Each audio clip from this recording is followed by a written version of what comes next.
नमस्कार। एहसास वुमन भुवनेश्वर की तरफ से कलम भुवनेश्वर के इस वर्चुअल सत्र में आप सभी का स्वागत है। मैं डॉक्टर निधि गर्ग। जैसा कि आप सब जानते हैं, हम एक बड़ी महामारी के साथ गुजर रहे हैं। ये न्यू नॉर्मल हमें मास्क, सैनिटाइजर, सोशल डिस्टेंसिंग जैसे शब्दों को हमारे जीवन में ले आया है। इस नए बदलाव के समय हम बहुत सी चुनौतियों के साथ गुजर रहे हैं और इस मुकाम पर भी प्रभा खेतान फाउंडेशन ने सारी चुनौतियों के साथ जूझने में आप सभी के जज्बे को सलाम कर रहा है।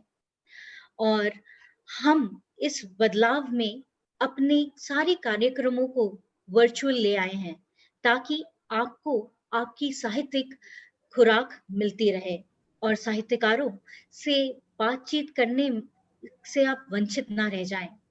फाउंडेशन अब भारत के 30 शहरों में फैल चुका है और इसके साथ विश्व के कई देशों में भी फैल चुका है। इसकी एक शाखा ओस्लो तक जा पहुंची है।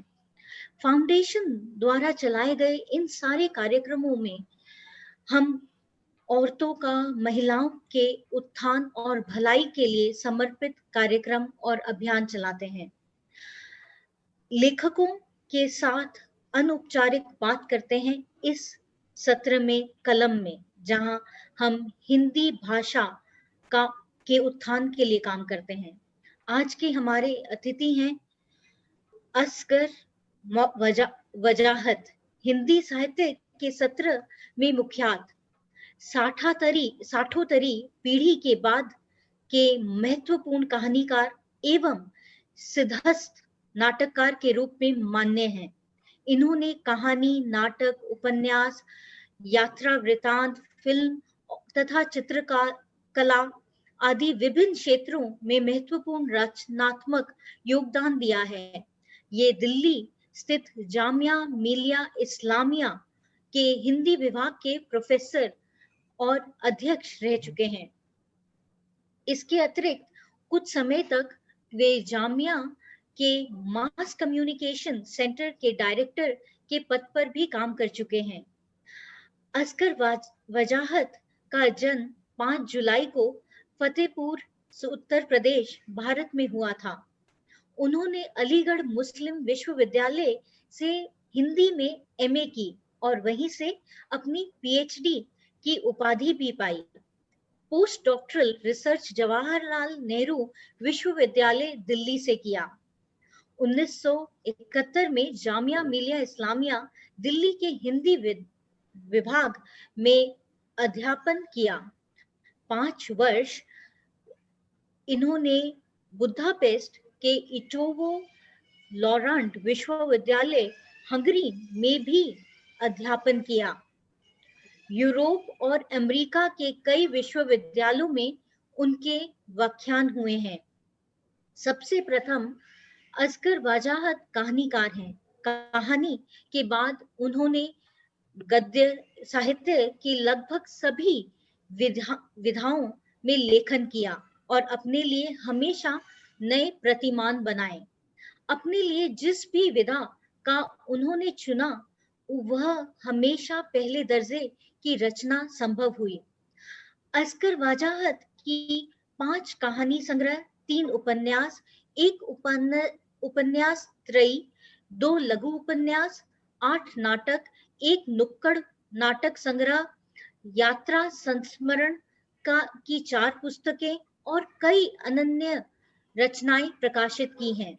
इनके उपन्यास 7 आसमान नाटक, जिस लाहौर नहीं देखियो, जन्मियो ही नहीं, यात्रा संस्मरण, ईरान चलते तो अच्छा था, नुक्कड़ नाटकों में सबसे सस्ता गोश्त आदि अत्यंत महत्वपूर्ण और लोकप्रिय हैं।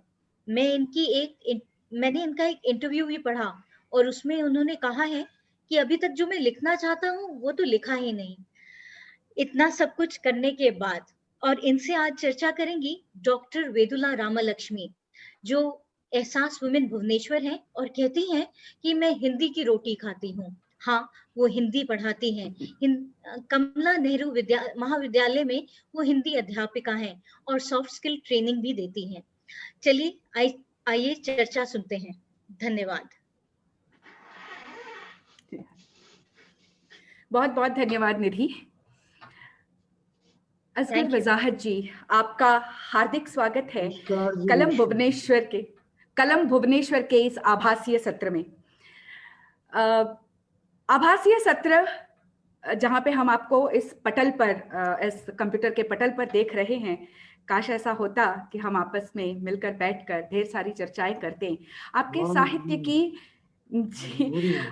जी मजबूरी है, लेकिन निश्चित रूप से हम एक दिन ऐसा करेंगे जरूर।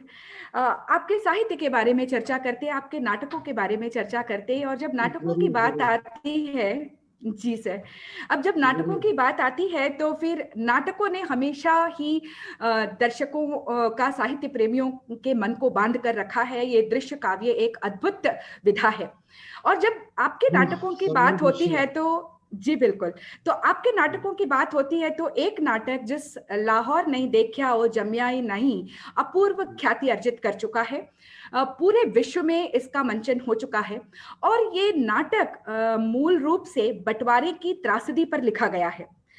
मैं आपसे ये जानना चाहूंगी असगर वजाहत जी कि नाटक में क्या सिर्फ सीमाओं के बंटवारे की बात हुई है या कुछ और भी बहुत कुछ है जो बढ़ता चला गया है इस नाटक में? आपको बताता हूँ, देखिए आपको बताता हूँ। जी सर। ये नाटक दरअसल मानव संबंधों का नाटक है। ये नाटक ये बताता है कि मनुष्यता जो है वो बहुत से जो दूसरे हमारे कंसर्न हैं उनसे ज्यादा ऊपर है। मनुष्य और मनुष्य के बीच का जो संबंध है उसका जो महत्व है, उस महत्व के ऊपर ये नाटक प्रकाश डालता है। पृष्ठभूमि जो है वो विभाजन है, पृष्ठभूमि पार्टीशन है, बैकग्राउंड इसका पार्टीशन है, लेकिन पार्टीशन इसका विषय नहीं है। इसका विषय ये है कि दो अजनबी लोग जो एक दूसरे की भाषा, एक दूसरे की संस्कृति, एक दूसरे के विश्वासों से अलग हैं, दोनों के अलग अलग हैं, वो कैसे जुड़ जाते हैं आपस में, उनके बीच में कैसे मानवीय रिश्ता पैदा हो जाता है, और वो मानवीय रिश्ता जो है वो बाउंड्रीज को तोड़ना शुरू करता है।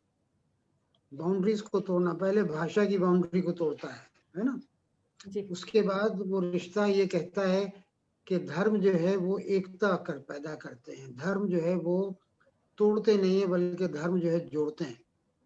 इसके बाद ये नाटक जो है वो एक प्रकार का ऐसा दृष्टिकोण देता है कि एक धर्म की एक ऐसी व्याख्या करता है जो बड़ी पॉजिटिव है। देखिए, कोई धर्म ये नहीं सिखाता कि हिंसा करो, मारपीट करो। हर धर्म ये सिखाता है कि प्रेम से रहो, सद्भाव से रहो। तो धर्म का जो ये स्वरूप है प्रेम और सद्भाव का, ये इस नाटक में आता है।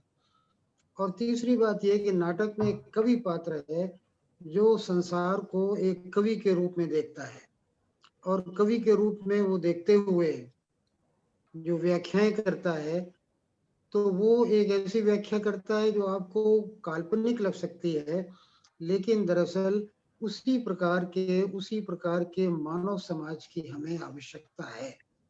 तो ये 3-4 बातें हैं जिनके कारण ये नाटक जो है वो काफी लंबे अरसे से अनेक भाषाओं में, अनेक देशों में हो रहा है। ये वजह। बहुत बहुत धन्यवाद सर। आपका व्यक्तित्व बहुआयामी व्यक्तित्व है। सिर्फ और सिर्फ साहित्य रचना तक आपने अपने आप को सीमित नहीं रखा है।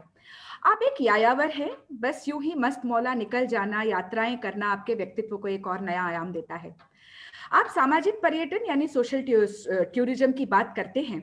ये सामाजिक पर्यटन या सोशल टूरिज्म क्या है, और किस प्रकार आपकी रुचि इस और आई, कृपया बताएं। ऐसा है, देखिए ऐसा है कि समय बदल चुका है। अब हम जिस समय में रह रहे हैं वो एक तरह से जानकारी का युग है। उस युग में जानकारियां प्राप्त करना बहुत सरल है। अगर आप चाहें तो आपको इंटरनेट के ऊपर बहुत सी ऐसी वेबसाइट्स हैं जो आपको संसार के किसी भी शहर का, किसी भी देश का आंखों देखा चित्रण आपके सामने पेश कर सकती हैं। अब सवाल ये है कि अगर आप पर्यटक हैं और आप यात्रा संस्मरण लिखते हैं तो आप क्या लिखेंगे? आप वो नहीं लिखेंगे जो कि किसी भी व्यक्ति को आसानी से जानकारियां उपलब्ध हैं। जैसे मान लीजिए कि आप लंदन में घूम रहे हैं, तो आप ये कहें कि लंदन में एक इस तरह की इमारत है, एक ऐसा पुल है जो खुल जाता है, बंद हो जाता है, तो लोग ये कहेंगे कि इसको तो हम इंटरनेट के ऊपर देख चुके, हम जानते हैं। हमें तो कुछ ऐसी बात बताइए जो हमें पता नहीं है। ऐसी बात क्या हो सकती है? ऐसी बात हो सकती है लोगों के बारे में, समाज के बारे में, वहाँ के लोगों की भावनाओं के बारे में, वहाँ के लोगों के विचारों के बारे में। तो सोशल टूरिज्म का मतलब ये है कि केवल इमारतें न देखी जाएं, बल्कि उस समाज को समझने की कोशिश की जाए, उस समाज के अंदर झांका जाए, उस समाज को देखा जाए। दरअसल ये सोशल टूरिज्म है जो मेरे विचार से आज टूरिज्म का लेखकों के लिए खास तौर से एक चुनौती भरा एरिया है।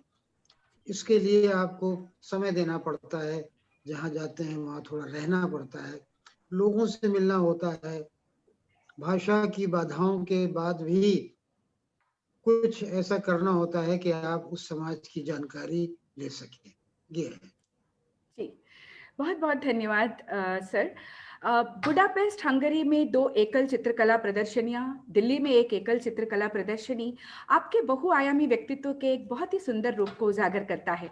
हम आपसे पूछना चाहते हैं कि रंग एवं रेखाएँ बनाम शब्द एवं अक्षर आपके लिए क्या सहज है, सरल है और आपके दिल के करीब है?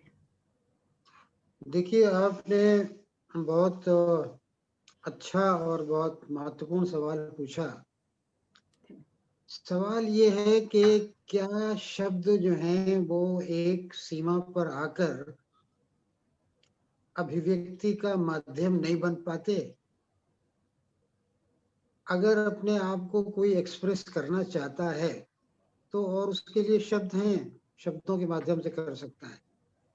लेकिन क्या कोई ऐसी भी स्थिति आती है जहां आपको लगता है कि शब्द जो हैं वो अब आपकी बात को या आपकी भावना को आगे नहीं ले जा सकते? मैं कह नहीं सकता हूँ, लेकिन मेरे साथ कभी-कभी ऐसा होता है कि ये लगता है कि कुछ ऐसी भी अभिव्यक्ति होनी चाहिए जो रंगों और आकारों के माध्यम से हो। शब्दों के माध्यम से तो अभिव्यक्ति होती रहती है, एक्सप्रेशन होता रहता है, लिखता रहता हूँ, लेकिन रंग और आकार जो हैं वो मुझे बहुत आकर्षित करते हैं।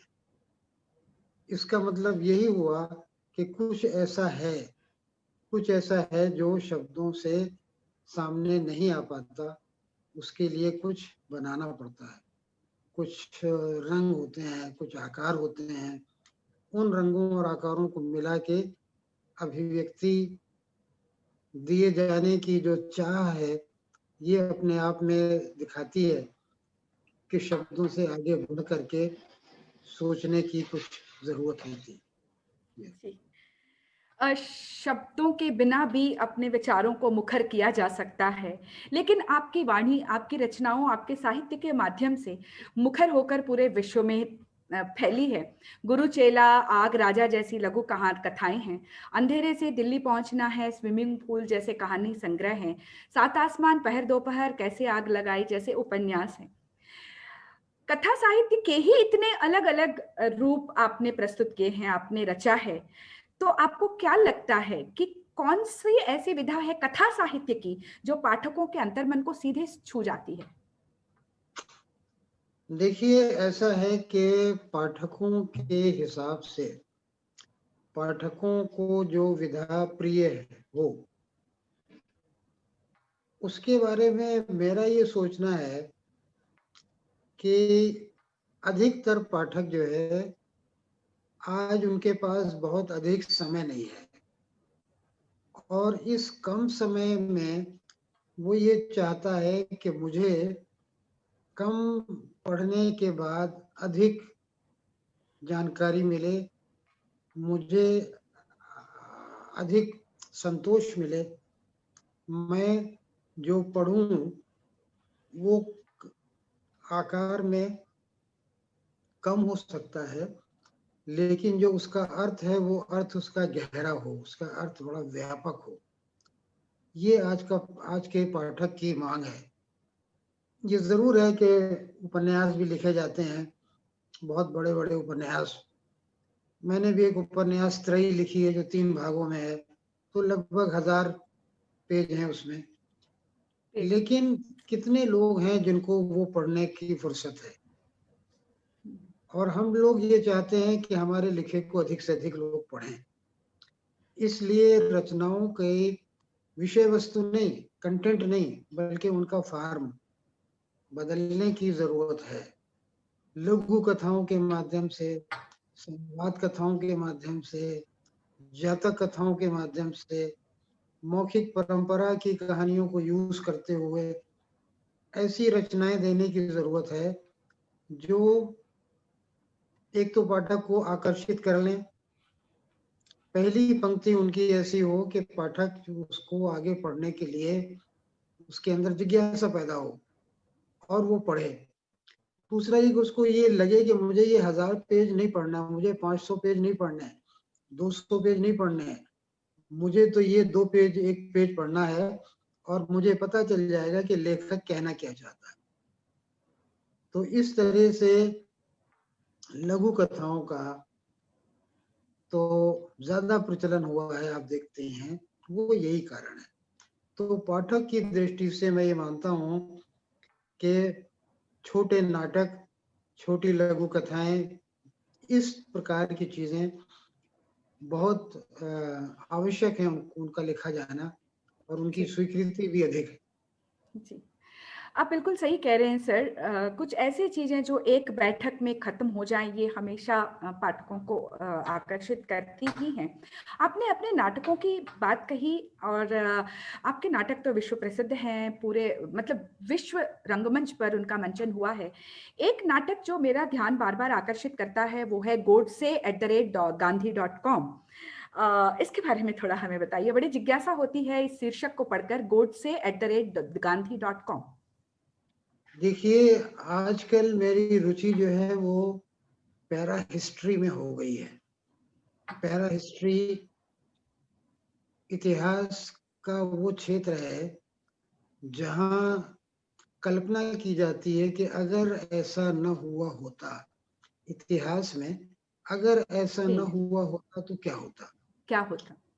तो इस नाटक में मैंने कल्पना की है कि जब गांधी जी को गोली मारी गई, तो गोली मारी जाने के बाद गांधी जी बच गए, गांधी जी बच गए, और नाटक वहां से शुरू होता है कि गांधी जी बच गए। गांधी जी बच गए तो सबसे पहले वो गोडसे से मिलने की बात करते हैं, वो जाके गोडसे को क्षमा कर देते हैं तुमने, और यहाँ से गांधी और गोडसे के बीच में संवाद शुरू होता है। तो ये पूरा नाटक और दूसरी बातों के अतिरिक्त और दूसरे पात्र भी हैं, लेकिन मुख्य रूप से ये एक संवाद का नाटक है जो गांधी और गोडसे के बीच में संवाद हो रहा है। गांधी गोडसे से कहते हैं कि जब तुमने मेरे ऊपर गोली चलाई तो कुछ लोग तुमसे घृणा करने लगे, कुछ लोग तुमसे प्रेम करने लगे, लेकिन मैं एक तीसरा रास्ता निकालना चाहता हूँ, और ये तीसरा रास्ता है संवाद का रास्ता, बातचीत का रास्ता।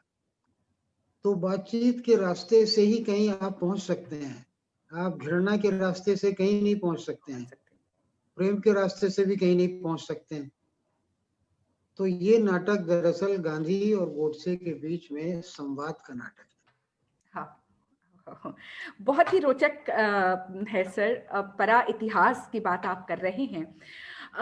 मैं एक और बात आपसे पूछना चाहती हूँ कि इतना सब कुछ करने के बाद आपने कहानी लिखने का कारण क्या है इस शीर्षक से अपनी आत्मकथा भी लिखी है।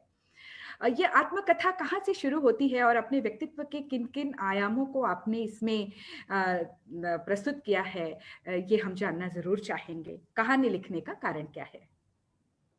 देखिए, ऐसा है कि लेखक दरअसल जो लिखता है, जी, वो उसके अपने अनुभव होते हैं, उसका जिया हुआ जीवन होता है, उसका भोगा हुआ यथार्थ होता है। तो एक तरह से जो समग्र लेखन है किसी का, वो कहीं न कहीं उसके जीवन से जुड़ा होता है। कहीं न कहीं उसके जीवन का उसमें हुँ, अंश होते हैं, आप उनको पा सकती हैं। होता है। आप जानती हैं कि नई कहानी आंदोलन में कहा गया था कि भोगा हुआ यथार्थ लिखना चाहिए। तो भोगा बिल्कुल, हुआ यथार्थ जो है वो एक तरह से लेखक की आत्मकथा होता है। लेकिन बहुत से ऐसे प्रसंग हो सकते हैं, बहुत सी ऐसी बातें हो सकती हैं, जो उससे छूट जाएँ, उससे अलग हो जाएँ। मतलब ना आ पाएँ आपके लेखन के क्षेत्र में, तो उनको कैसे लिखा जाए? उसके लिए लेखक जो है वो आत्मकथा लिखते हैं और चूँकि आत्मकथा एक सिलसिलेवार होती है, इसलिए आपको उसमें लेखक की जो ग्रोथ है, वो कैसे उसने डेवलप किया, उसके सामने क्या कठिनाइयाँ आईं, उसका जीवन और उसके साहित्य में क्या तालमेल रहा या नहीं रहा, उसके संबंधों में और उसके लेखन में क्या क्या ऊर्जा उसको मिली अपने संबंधों से, अपने मित्रों से, दोस्तों से और लोगों से। ये सब चीज़ें तो एक आत्मकथा जो है लेखक को समझने की एक कुंजी होती है। तो वो जब सामने आ जाती है तब आप लेखक को और उसकी रचनाओं को और अधिक एन्जॉय करते हैं और अधिक आपको अच्छी लगती हैं। ये है। जी, जी। सर, आपने फीचर फ़िल्म्स, डॉक्यूमेंट्री, दूरदर्शन धारावाहिक आदि के लिए आपने पटकथा लिखी है तथा निर्देशन भी किया है। आप फ़िल्म जगत से जुड़े रहे हैं। फ़िलहाल आप राजकुमार संतोषी जी के साथ भी काम कर रहे हैं। तो जब आप अपने साहित्य को दृश्य रूप में अंकित होता हुआ देखते हैं, तो कोई ऐसी सीमाएँ हैं जो आपको बाँध देती है या आपको उसमें आनंद आता है कि आपका रचा हुआ साहित्य विस्तार पा रहा है? या आपके भीतर का लेखक इस पीड़ा का अनुभव करता है कि वो कहीं सीमाओं में बंधता जा रहा है? देखिए ऐसा है कि जब लिखा हुआ शब्द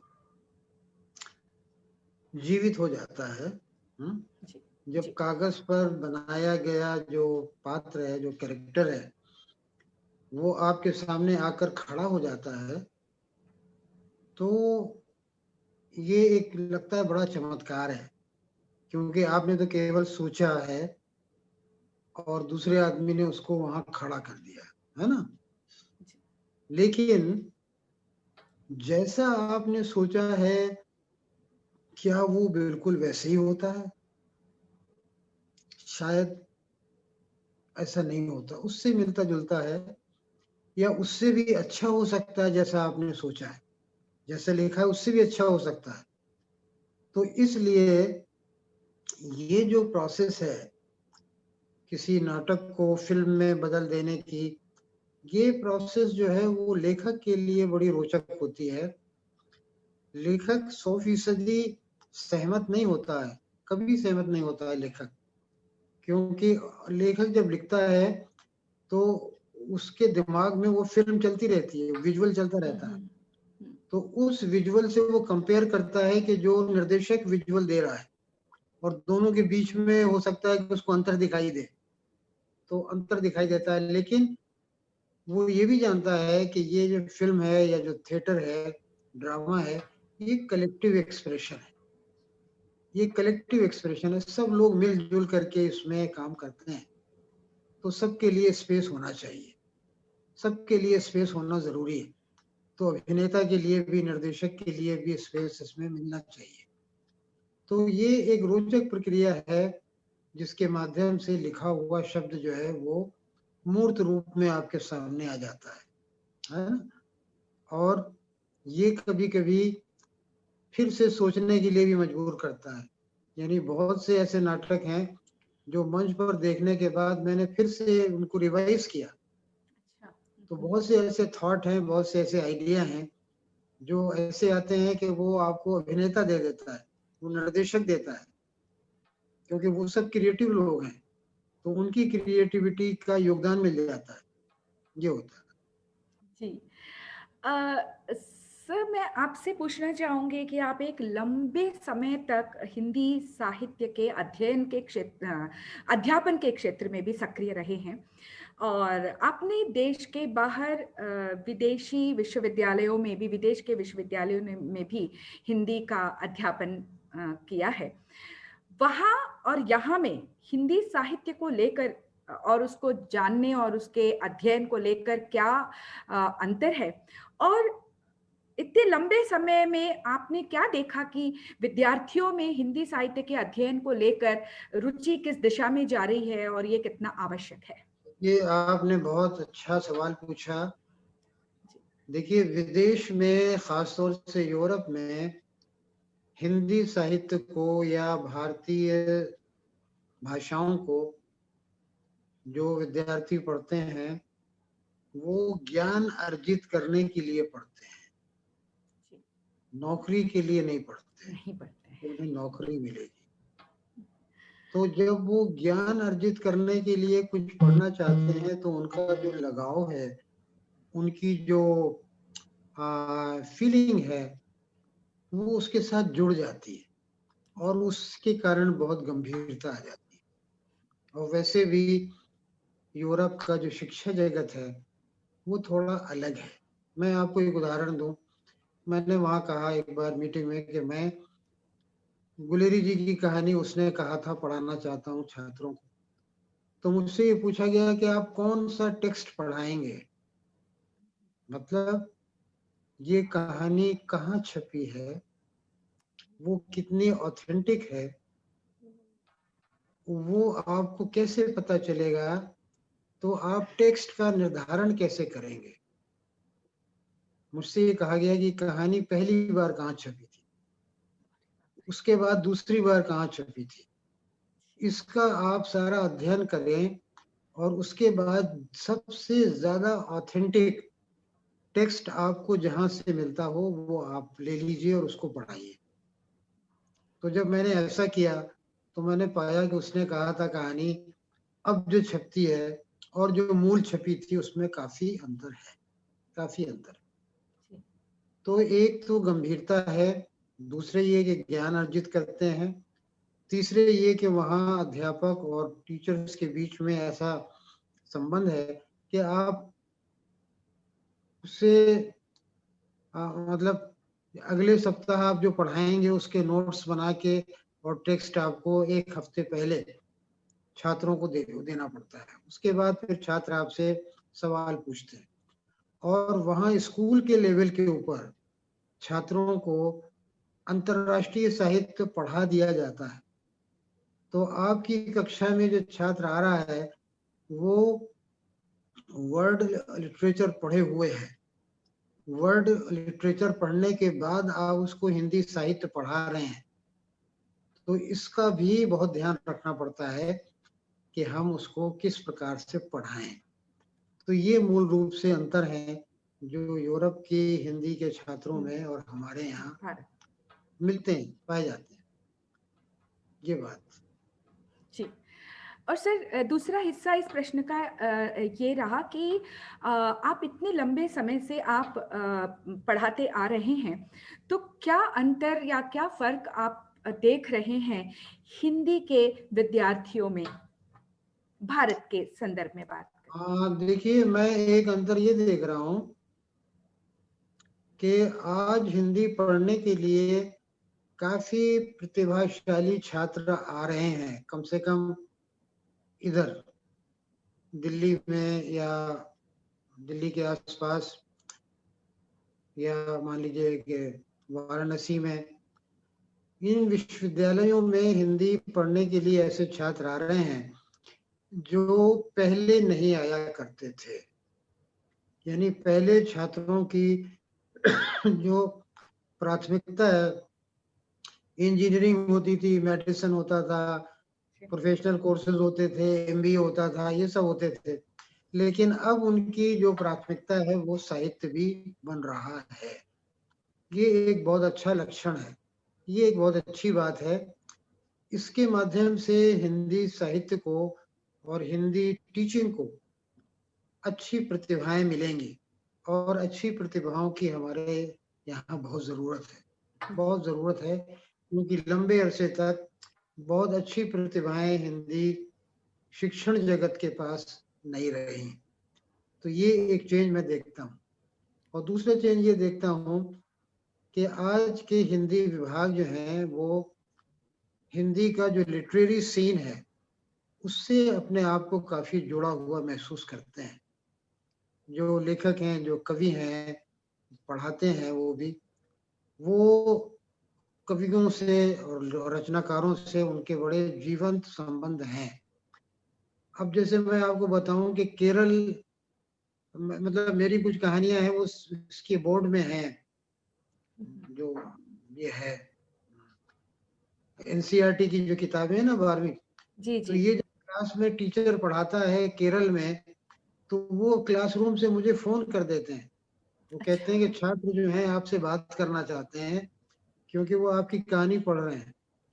तो इस तरह से हो रहा है कि जो पाठक और लेखक के बीच में संबंध जो है वो ज्यादा मजबूत हो रहे हैं हिंदी के शिक्षण के संदर्भ में। हाँ। अ, ये सच में बहुत अच्छी बात है जो हम सभी शिक्षकों को दिखाई दे रहा है। और सर आपके व्यक्तित्व के एक और पहलू पर मैं आना चाहूँगी। सोशल मीडिया का वर्चस्व जंगल की आग की तरह फैल रहा है। सोशल मीडिया में आपने बहुत कुछ लिखा है। आपका लिखा हाथों हाथ आगे बढ़ जाता है, जिसे सैकड़ों हज़ारों लोग पढ़ते हैं। आप मूल रूप से किन-किन मुद्दों पर सोशल मीडिया पर लिखते हैं? देखिए सोशल मीडिया एक बहुत रोचक एरिया है जो हम लोगों के लिए खुला है। जी। देखिए पहले मैं कहानी लिखता था, कहानी लिख के मैंने पत्रिका को भेजी और वो पत्रिका 3 महीने में एक बार छपती। तो संपादक ने कहा कि आपकी तो 3 महीने में जो छपेगी उसका तो मैटर चला गया, अब आप इंतजार कीजिए 3 महीने और। 3 महीने और 2 महीने 5 महीने हो गए। उसके बाद वो छपी। छपने के बाद उसके सर्कुलेशन में लगे 2 महीने। उसके बाद लोगों ने पढ़ी। आपकी रचना पर 1 साल के बाद रिएक्शन आते थे कि रचना लोगों को कैसी लगी। कैसे? लेकिन आज आपकी रचना फेसबुक पर चली जाती है तो आपको 2 घंटे के बाद, 1 दिन के बाद रिएक्शंस आने लगते हैं। अब मैं नहीं कहता कि सारे रिएक्शंस जो हैं वो साहित्यिक होते हैं, अच्छे होते हैं, लेकिन कम से कम पता चलता है कि लोग कैसे रिएक्ट कर रहे हैं। पढ़ तो सोशल मीडिया का एक ये बात। दूसरी बात ये है कि जो लघु पत्रिकाएं या साहित्यिक पत्रिकाएं छपा करती थी, उनकी प्रसार संख्या, उनका उनका जो पहुंच है उनकी काफी कम थी। 500 पत्रिकाएं छप गई, वो 2000 लोगों को चली गई, 5000 लोगों को चली गई। लेकिन आज जो है ये सोशल मीडिया पर मैं अपनी एक लघु कथा डालता हूँ, उसके अगर 100 शेयर हो जाते हैं तो उसकी पहुंच जो है वो लाखों लोगों तक हो जाती है। तो सोशल मीडिया आपको अधिक लोगों तक, अधिक पाठकों तक ले जा रहा है। वो लोग भी जो किताबें नहीं खरीदते हैं वो भी आपकी रचना पढ़ सकते हैं, लेकिन उसकी अपनी सीमाएं भी हैं। देखिए हर हर कोई भी विधा है या कोई भी माध्यम है, हर माध्यम की अपनी अच्छाइयाँ और कमियां होती हैं। तो सोशल मीडिया की ये कमी है कि अभी उसको बहुत अधिक गंभीरता से लेने वाले कम हैं। ज्यादातर लोग ये मानते हैं कि ये गंभीर माध्यम नहीं है, जबकि मेरे विचार से इसको गंभीर बनाया जाना चाहिए और ये लोगों तक पहुंचने का एक बहुत सशक्त माध्यम है। माध्यम है। जी। बिल्कुल सर, आपने बिल्कुल सही कहा। और सर जिस तरह से सोशल मीडिया पर आप लिख रहे हैं और आपकी बात सब तक पहुंच रही है, उसी तरह से आप अपने व्यक्तित्व को साहित्य के पृष्ठों से निकाल कर जीवन और जगत से भी जोड़ते हैं। स्त्री विमर्श पर और दलित विमर्श पर लिखना और बात है, और महिलाओं और जनजातियों के उत्थान एवं उनके कल्याण के लिए काम करना और बात है। आप कई गैर सरकारी संस्थाओं से जुड़े हुए हैं, ऐसी संस्थाएं जो महिलाओं और जनजातियों के उत्थान और कल्याण के लिए काम करती हैं। इस पर थोड़ा सा प्रकाश डालिए सर। हम जरूर जानना चाहेंगे कि इतना सब कुछ करने के बाद आप वहां तक पहुंचने का विचार आपके मन में कैसे आया, क्यों कर आया? देखिए, ऐसा है कि लेखक के लिए या मेरे ख्याल से किसी भी व्यक्ति के लिए ये जरूरी है कि वो अपने समय और अपने समाज को जाने।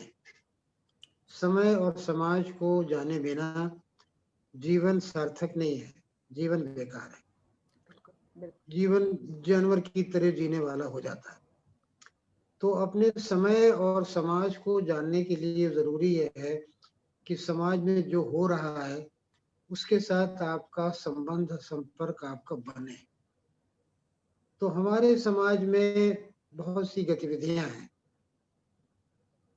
ये आप जानते हैं कि जो विश्वविद्यालय हैं या कॉलेज हैं, इनकी जीवन इनका सीमित होता है। आपको जाना है, पढ़ाना है, एक से लोग हैं, लगभग एक से छात्र हैं, एक से लगभग सिलेबस है, आप पढ़ा रहे हैं। एक बड़ी एक रास्ता है जीवन को समझने के लिए।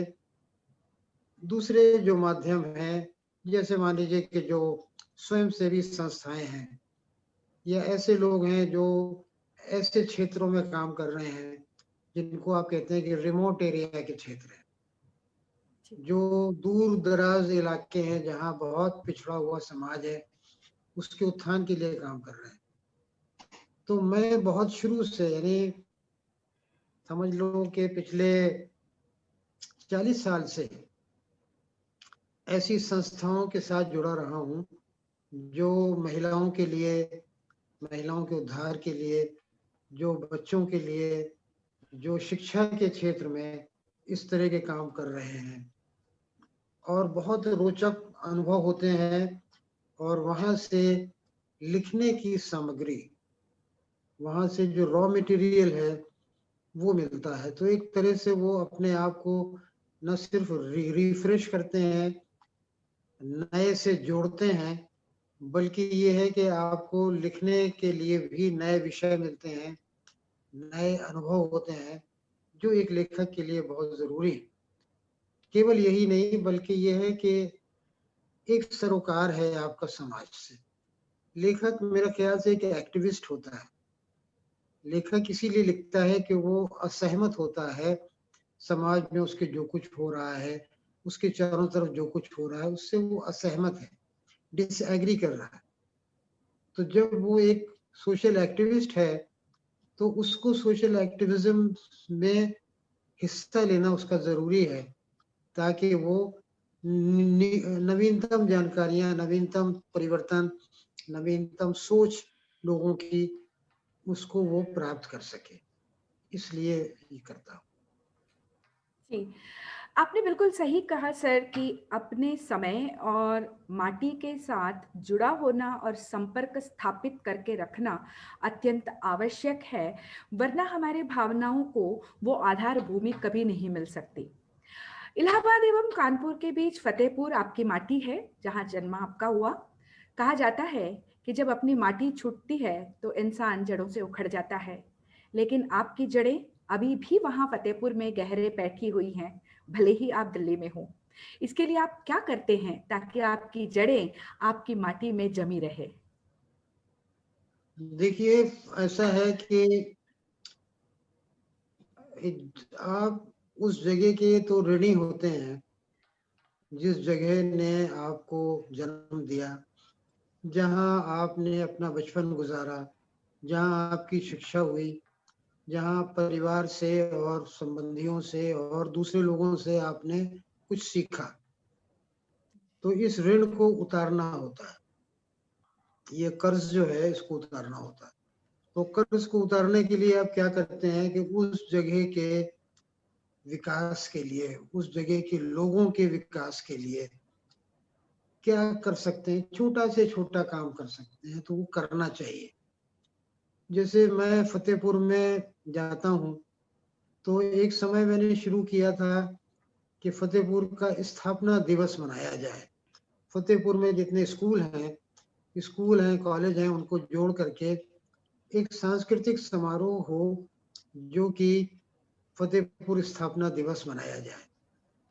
तो ये बहुत खुशी की बात है कि लगभग 15 साल के बाद अब वहां पर लगातार स्थापना दिवस मनाया जा रहा है। इस स्थापना दिवस के समारोह की शुरुआत की थी मैंने। इसके बाद फतेहपुर से काफी बड़े लेखकों का, कवियों का संबंध रहा है, लेकिन उन कवियों के गांव में अब उन्हें कोई नहीं जानता। तो मेरी ये कोशिश रही कि मैं फतेहपुर के लेखकों और कवियों के गांव में जाकर उनके बारे में प्रोग्राम करूं और कम से कम गांव में उनके एक ऐसा पट लगना चाहिए, ऐसा पत्थर के ऊपर लिखा हुआ लगना चाहिए कि जिससे पता चले कि इस गांव में यह व्यक्ति, इस व्यक्ति का जन्म हुआ था, ये कवि थे। रमानाथ अवस्थी हिंदी के बहुत अच्छे गीतकार थे, उनका जन्म फतेहपुर के गांव में हुआ था। उस गांव में जाके मैंने प्रोग्राम कराया। दिल्ली से प्रयाग शुक्ल को अपने साथ ले गया, उन्होंने अनावरण किया, भाषण दिया, उनके कुछ गीत सुनाए गए, स्कूल के बच्चों से कहा गया कि ये तुम्हारे गांव के कवि थे, तुम्हारे गांव के। तो इस तरह से एक सांस्कृतिक चेतना पैदा होती है, सांस्कृतिक चेतना पैदा होती है। विदेशों से जो मेरे मित्र आते हैं, साहित्य पर काम कर रहे हैं, उनको मैं फतेहपुर लेके जाता हूँ। एक अमेरिकन प्रोफेसर हैं जो कि जन कविता पर का पीएचडी करने के लिए आए थे शिकागो विश्वविद्यालय से। तो उनसे मैंने कहा कि चलिए आपको अपने गांव लेके चलते हैं फतेहपुर में, वहां बहुत से जन कवि हैं, उनसे आप बात कीजिए। तो इन जन कवियों को हमारे शहर के एक अंतर्राष्ट्रीय प्लेटफॉर्म मिला, अंतर्राष्ट्रीय स्तर पर उनकी बात जो है वो सामने आई। तो इस तरह से फतेहपुर के मित्रों के साथ मिल करके, और एक फतेहपुर फोरम है वहाँ, जो लोग बहुत अच्छा काम करते हैं, पर्यावरण के लिए काम करते हैं और भी दवाएं देते हैं बीमारी से बचने के लिए, शिक्षा के लिए, उसके साथ भी जुड़ाव है मेरा। तो ये गतिविधियां वहाँ चलती रहती। एक लेखक तभी एक मनस्वी साहित्यकार बन सकता है जब वो मिट्टी से जुड़ जाता है, और ये आप इसका एक बहुत अच्छा उदाहरण है। जामिया मिलिया इस्लामिया में हिंदी विभाग में अध्यापन, 5 वर्ष ओतवोश लोरांड विश्वविद्यालय बुडापेस्ट हंगरी में अध्यापन, यूरोप और अमेरिका के कई विश्वविद्यालयों में व्याख्यान, गद्य की लगभग सभी विधाओं में लेखन, इतालवी, रूसी, फ्रेंच, उज़्बेकी आदि भाषाओं में आपके साहित्य का अनुवाद, आपके नाटकों का पूरे विश्व में मंचन, यूरोप एवं भारत में एकल चित्र प्रदर्शनियां, बीबीसी पत्रिका का संपादन, फिल्मों के साथ आपका जुड़ाव। आप एक बहुआयामी व्यक्तित्व के धनी हैं। हम आपसे जानना चाहेंगे कि असगर वजाहत जी को उनके व्यक्तित्व का कौन सा आयाम है जो बांध कर रखता है या बार बार अपनी ओर बुलाता है? देखिए, ऐसा है कि काफी साल पहले जी मुझसे पूछा किसी ने कि आप ये इतने काम, इतनी दिशाओं में, इतने इतने एरियाज में आप काम करते हैं, तो ऐसा क्यों है? तो मैंने कहा कि शायद मैं एक व्याकुल आत्मा हूं, जिसको कहीं शांति नहीं मिलती, जिसको ये लगता है कि ये भी करना है, ये भी करना है, ये भी करना है, ये अधूरा रह गया, ये काम क्यों नहीं किया गया, ये काम होना था। और ये भी होता है बात कि आपके जीवन में एक रास्ता नहीं आती। जैसे एक ही काम करते करते करते करते आप थक जाएंगे, लेकिन अगर आपको कई तरह के काम करना है तो आप थकावट दूर करने के लिए दूसरा काम करें, फिर तीसरा काम करें।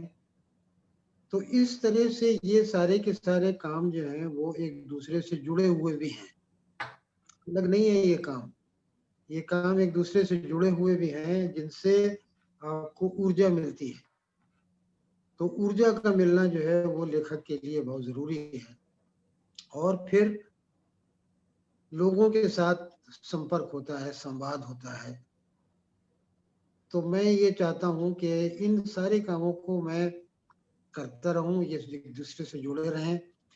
खासतौर से पर्यटन जो है वो एक बहुत, आप जानती हैं कि महापंडित राहुल सांकृत्यायन ने घुमक्कड़ शास्त्र लिखा। उनका ये मानना जी था कि ये एक शास्त्र है, और मैंने अनुमान लगाया कि वास्तव में एक शास्त्र है जो आपको बहुत व्यवहारिक भी और सैद्धांतिक भी ज्ञान देता है। मैं ऐसे क्षेत्रों में जाना पसंद करता हूँ जहाँ आमतौर से लोग गए नहीं। जैसे मान लो कि मैं मिजोरम गया, तो मिजोरम में मैंने पूछा कि यहाँ के छोटे इलाके, छोटे जिले कौन से, तो किसी ने कहा कि आप चम्फई चले जाइए। चम्फई एक छोटा सा टाउन है जो म्यांमार की सीमा पर है। वहाँ ठहरने के लिए सिर्फ एक होटल था। लोगों ने कहा वहाँ जगह अगर नहीं मिलेगी तो आपको बहुत परेशानी हो जाएगी, लेकिन मैं चला गया। इसी तरह से लुंगले वहाँ का एक छोटा सा टाउन है। मतलब मिजोरम लोग जाते हैं तो राजधानी देखते हैं, राजधानी देखी उन्होंने, और राजधानी में कुछ खरीदा, खाया पिया, घूमे घामे, कुछ पर्यटन स्थल देखे और लौट गए। लेकिन मेरा घूमना वहां ऐसा था कि मैं चकमा गांव तक गया, जो कि बांग्लादेश की सीमा के ऊपर गांव था एक, जहां पर बताया गया था कि मलेरिया बहुत खतरनाक, वहां के मच्छर बहुत खराब होते हैं। लेकिन वहां भी मैं गया और वहां रहा, वहां एक लोकल सेल्फ गवर्नमेंट को भी देखा। तो इस तरह से ऐसे अनुभव जो हैं वो भी शामिल हो जाते हैं। तो ये कुल मिला जुला करके समझिए कि एक वो मिला जुला कार्यक्रम है, जी जिसको मिले जुले रूप में चलते रहना चाहिए। जी। इससे पहले कि हम निधि के पास जाएं प्रश्नोत्तरों के लिए, मैं आपसे अनुरोध करना चाहूंगी कि यदि आपके पास गुरु चेला कहानी, गुरु चेला संवाद लघु कहानी, जो कि 1 मिनट की छोटी सी कहानी है, अगर आप उसका पाठ करें हमारे देखिए, दर्शकों के ये लिए। कहानी मेरे सामने है। गुरु जी चेला संवाद की छोटी छोटी कहानियां हैं।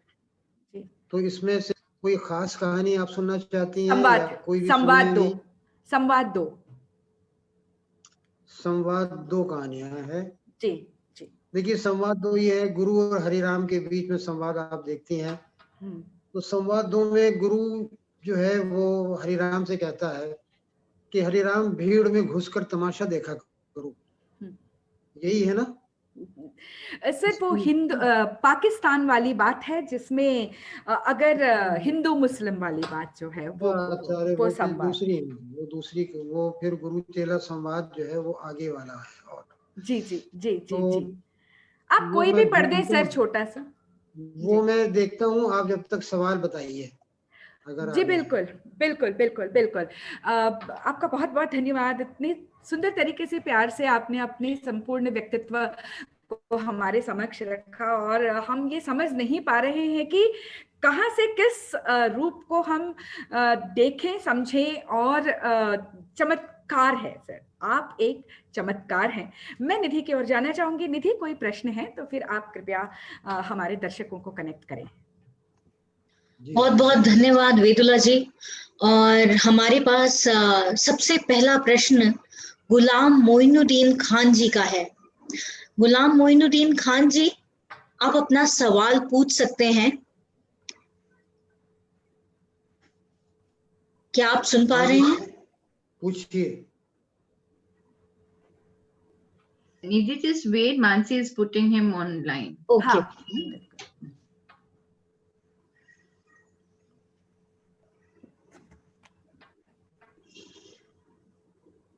मेरी आवाज जा रही है ना? जी हाँ, आ रही है। जी जी जी। वजाहत साहब, सबसे पहले तो मैं आपको अपना सलाम अर्ज करूंगा। जी जनाब, मैं भी सलाम आपको। नदीम खान उड़ीसा से बोल रहा हूँ। 2-3 साल पहले आप कटक आए थे तो मुलाकात हुई थी हमारी। हाँ हम हाँ बिल्कुल बिल्कुल। जेएनयू में 1982 में आपके साथ थे। हाँ हाँ हाँ, जी हाँ जी हाँ। बड़ा अच्छा लगा आपको सुनकर और आपको देखकर। आप तंदुरुस्त रहें, यही हमारी दुआ है। बहुत हम शुक्रिया। आपसे सिर्फ आपकी राय जानना चाहते हैं हाँ कि ये जो कोरोना का समय चल रहा है पिछले कुछ दिनों से, जिसे आप भी महसूस कर रहे हैं, हम भी कर रहे हैं, देश का सभी इंसान कर रहा है, इसमें बहुत सारे परिवर्तन हुए हैं जीवन में, समाज में। आपको क्या लगता है कि आने वाला समय, आने वाला साहित्य इनमें से किन चीजों को समाज के लिए दिखाने की कोशिश करेगा या उसको संप्रेषित करने की कोशिश करेगा?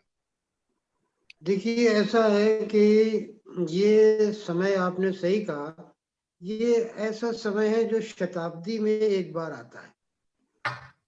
पिछली शताब्दियों में भी इस तरह की बीमारियां आई और उनका साहित्य के ऊपर और समाज के ऊपर असर पड़ा। जैसे मान लीजिए प्लेग है, टीबी है। आप देखेंगे टीबी को लेके बहुत सी फिल्में बनी है। पृथ्वी घटक की बड़ी मशहूर फिल्म जो है मेघे ढके तारा, वो उसमें टीबी की पेशेंट है जो वो हीरोइन। तो इस तरह से ये जो कोरोना वाला जो महामारी है, इसके ऊपर न केवल ये है कि समाज में परिवर्तन आते हुए हम देख रहे हैं, हमारा समाज नंगा हो रहा है। हम अपने समाज को नंगा होता हुआ देख रहे हैं इस बीमारी के दौरान। और बहुत हम मूल जो संबंध हैं उनको हम बिगड़ता हुआ देख रहे हैं। ये सारी चीजें जो हैं वो साहित्य में आएंगी, इसका प्रभाव जो है साहित्य के ऊपर पड़ेगा। और दूसरा, समाज के ऊपर भी कई तरह के प्रभाव पड़ सकते हैं। जैसे मान लीजिए कि जो एक प्रकार से स्वास्थ्य के लिए है, या हम ये देखेंगे कि जो पहले हम मानते थे अरे ये गरीब हैं, गरीब लोग गरीबों की तरह रह रहे हैं, हमसे क्या मतलब। लेकिन अब ये सोचा जा रहा है कि नहीं, उनसे भी हमारा मतलब है, क्योंकि वो अगर स्वस्थ नहीं रहेंगे तो हम भी नहीं रहेंगे। तो समाज में ये चेतना पैदा हो रही है। तो इस तरह से ये कोविड जो है ये हमारे मूल्यों को, हमारी चिंतन को प्रभावित करेगा, साहित्य को भी करेगा। ये जी जी जी। अच्छा, वो कहानी मिल गई है कि मैं सुनाऊं? बिल्कुल बिल्कुल, हम सुनना चाहेंगे। जी जी, बिल्कुल बिल्कुल। सुनाएं। बिल्कुल गुरु चेला संवाद 2। जी। तो मैं दूसरे लोगों के लिए बता दूं कि ये कहानियां संवादों में खत्म होती हैं, शुरू होती हैं, खत्म होती हैं। और गुरु और चेला 2 लोग हैं, उनकी बातचीत है। तो ये सुनिएगा। गुरु: चेला: हिंदू मुसलमान एक साथ नहीं रह सकते। चेला: क्यों गुरुदेव? गुरु: दोनों में बड़ा अंतर है। चेला: क्या अंतर है? गुरु: उनकी भाषा अलग है, हमारी अलग है। चेला: क्या हिंदी, कश्मीरी, सिंधी, गुजराती, मराठी, मलयालम, तमिल, तेलुगु, उड़िया, बंगाली भाषाएं मुसलमान नहीं बोलते? वे सिर्फ उर्दू बोलते हैं। गुरु: नहीं नहीं, भाषा का अंतर नहीं है, धर्म का अंतर है। चेला: मतलब 2 अलग अलग धर्मों को मानने वाले एक देश में नहीं रह सकते? हाँ। गुरु कहता है हाँ, भारतवर्ष केवल हिंदुओं का देश है। चेला: तब तो सिखों, ईसाइयों, जैनियों, बौद्धों, पारसियों, यहूदियों को इस देश से निकाल देना चाहिए? गुरु: हाँ, निकाल देना चाहिए। चेला: तब इस देश में कौन बचेगा? गुरु: केवल हिंदू बचेंगे और बड़े प्रेम से रहेंगे। चेला: उसी तरह जैसे पाकिस्तान में सिर्फ मुसलमान बचे हैं और बड़े प्रेम से रहते हैं। बहुत ही अद्भुत से जब मैंने इसको पढ़ा तो फिर मैं बिल्कुल आनंद से भर गई कि विचार बहुत अद्भुत है। निधि, और प्रश्न जी, कोई और आप एक पूछें। प्रश्न है। जी बताइए। जी बताइए प्रश्न। निधि फ्रीज हो गई। निधि, आपकी आवाज जब तक वो वापस आती है, शगुफ्ता जी। जी, शगुफ्ता जी को कनेक्ट करें। जी शगुफ्ता जी, प्लीज आप अपना प्रश्न पूछिए। हेलो। जी जी शगुफ्ता। अस्सलाम वालेकुम सर। जी सर वालेकुम सलाम। जी सर, आपसे एक सवाल है कि आपने जी स्वतंत्रता के 1 साल पहले जन्म लिया, जिस समय गैर मुस्लिम जी यानी नॉन मुस्लिम लोग भी उर्दू और फारसी अधिक पढ़ते थे। तो ऐसे समय जी। में उर्दू भाषी होते हुए भी उर्दू भाषा की जगह हिंदी भाषा लेखन के लिए आपकी प्रेरणा कैसे बनी? ये मेरा प्रश्न था। हालांकि मैं खुद हिंदी में लिखती हूँ, फिर भी मैं ठीक है। आपसे जानना चाहूंगी कि हिंदी की तरफ रुझान आपका कैसे हुआ? जी सर। देखिए ऐसा है कि जब मैं स्कूल में दाखिल हुआ तो हमारी पहली भाषा जो है वो हिंदी थी। स्कूल में हमें उर्दू नहीं पढ़ाई गई क्योंकि इस समय तक पाकिस्तान बन चुका था और उर्दू को भेज दिया गया था पाकिस्तान। उर्दू पाकिस्तान चली गई थी, तो हमें हिंदी पढ़ाई जाती थी और हाई स्कूल तक हमने हिंदी पढ़ी। उसके बाद अलीगढ़ में आ गए पढ़ने के लिए, तो यहाँ एडवांस हिंदी पढ़ी और एलिमेंट्री उर्दू पढ़ी। तो उर्दू लिखने में हमेशा काफ़ी दिक्कत महसूस होती रही। दूसरी बात ये लगी कि लिपि भाषा नहीं होती है। लिपि जो है वो भाषा नहीं है। आप नागरी में, देवनागरी में आप उर्दू लिख सकती हैं, उर्दू भाषा के शब्दों को लिख सकती हैं, गालिब की और दूसरे कवियों की कविताएं या गज़लें हिंदी में उपलब्ध हैं। तो इसलिए माना मैंने कि जो लिपि है वो बाधा नहीं है और हिंदी में मैं लिखूंगा तो वो अधिक लोगों तक जाएगा, अधिक लोग उसको पढ़ेंगे। हिंदी में जो जीवंतता थी उस समय या अभी भी जो है वो उर्दू में नहीं है। उर्दू में उतनी जीवंतता पाकिस्तान में हो सकती है, हो, ये भारत में नहीं है। भारत के अब जो उर्दू लेखक हैं वो भी ये कोशिश करते हैं कि उनकी किताबें हिंदी में छप जाएं। तो अगर हमारा कमिटमेंट अपने पाठक से है तो हमें अधिक से अधिक लोगों तक पहुंचना चाहिए, जिसके लिए हमें हिंदी को मैंने चुना।